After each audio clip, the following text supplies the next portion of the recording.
Hi, my name's David Foxon and I'm an IT Asset Management Trainer here at the ITAM Academy.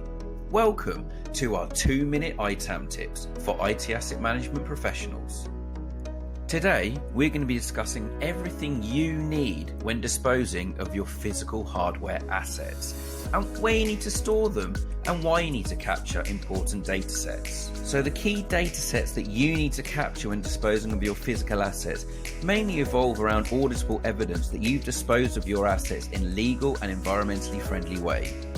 You need to track the disposal certificate showing the asset has been disposed of following local laws or regulations, like the Waste Electrical and Electronic Equipment, aka WEEE Directive.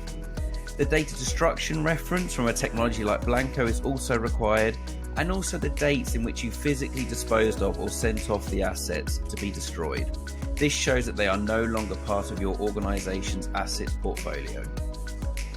This is important because it proves that your organisation has done everything that it can to dispose of physical electronic assets in the correct manner, and it also gives you that auditable evidence.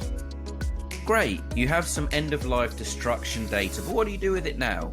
Well, you need to put it into the asset management database against the asset in question. If your existing AMDB doesn't have the required data fields, create custom fields so that you can add in that important end-of-life information. This is also a great chance for you to see what assets you've disposed of that has missing end-of-life data.